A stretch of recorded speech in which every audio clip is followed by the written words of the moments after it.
조민재의 식물 이름 이야기. 개불알 풀을 위한 변명. 개불알 풀은 현삼과 개불알 풀 속의 두 해살이 풀이다. 길가나 풀밭에서 주로 자란다.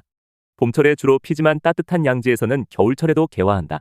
꽃은 연한 홍자색으로 직경 3에서 3mm이다. 열매는 열매 속이 여러 칸으로 나뉘어져서 각 칸 속에 많은 종자가 들어있는 열매의 구조인 사과인데 콩팥 모양으로 전면에 부드러운 털이 있다. 같은 속으로 비슷한 명칭을 가진 식물로서 연한 청자색의 꽃을 피우는 눈개불알 풀, 짙은 청자색의 꽃을 피우는 성개불알 풀, 연한 청색의 꽃을 피우는 좀개불알 풀보다 크고 하늘색의 꽃을 피우는 큰개불알 풀이 있다. 개불알 풀은 열매의 모양이 개의 불알을 닮았다는 뜻에서 유래한 이름이다.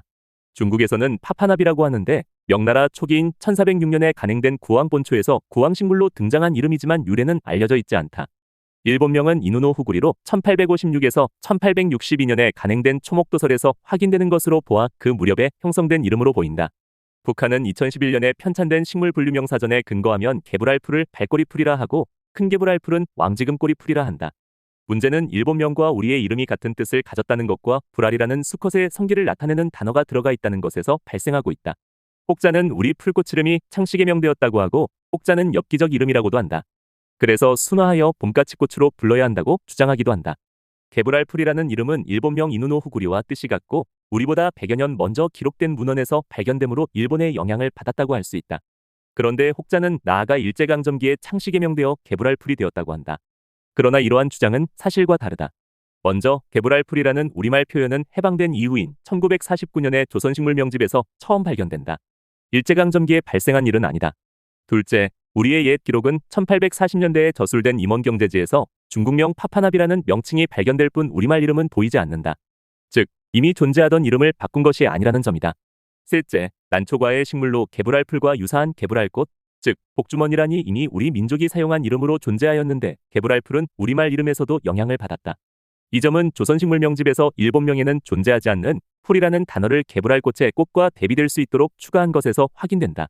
즉, 개불알 풀은 일본명의 영향을 받은 것은 맞지만 해방 이후에 이 식물을 일컫는 우리말을 찾기 어려워 기존에 존재하던 우리말 이름 개불알꽃을 함께 참고하여 만든 이름이었다. 그러므로 개불알 풀이라는 이름에 대해 창씨 개명 운운하는 것은 타당성이 없다. 그런데 혹자는 일본명으로부터 조금이라도 영향을 받은 것이 있다면 일제잔재를 청산해야 하므로 당연히 개명해야 한다고 주장하기도 한다. 그런 주장이 맞다면 대통령, 민족, 자유, 민족, 국기, 국어, 역사, 철학 등등 수도 헤아릴 수 없이 많은 근대화 시기에 일본이 먼저 번역하거나 만든 용어들은 어떠한가? 개불알 풀을 청산해야 한다면 이러한 일상 용어들도 다 청산해야 하지 않을까?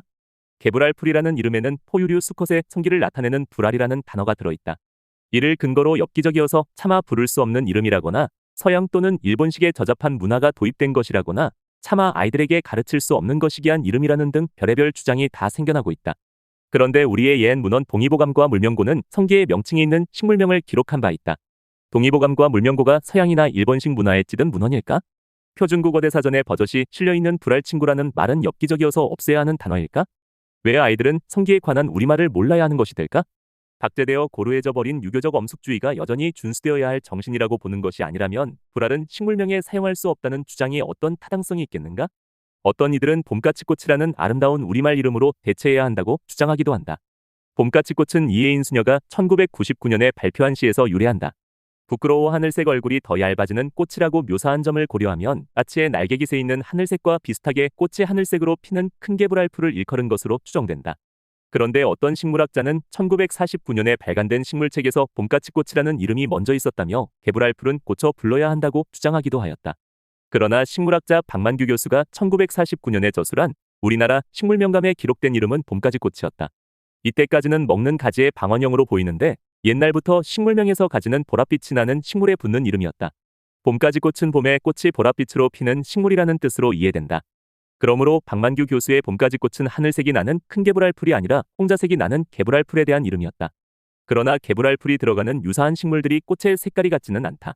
이로 인해 박만규 교수조차 그 이름을 유지하지 못하고 1974년에 이르러 지금으로 명칭을 변경했다. 상황이 이렇게 되니 봄까치꽃은 그저 아름다운 시어일 뿐이고 도대체 어떤 식물을 지칭하는지도 알지 못하게 되었다. 식물을 일컫는 우리말로서 식물명은 우리의 언어권에서 의사소통을 위해 사용하는 어휘이다. 따라서 의사소통이라는 최소한 기능조차 하지 못하는 어휘가 아름답다는 몇몇의 주관적 주장만으로 식물명이 될 수 없다. 또한 함께 살아가는 존재인 식물의 생태와 그와 결부된 우리의 역사와 문화를 제대로 살피지도 않은 채 앙상하기 그지없는 낡은 이념의 잣대로 몇 사람들의 머릿속에서만 그럴싸한 이름으로 바꾸자고 한들 그 주장이 온전하다고 할 수도 없을 것이다. 더 칼럼니스트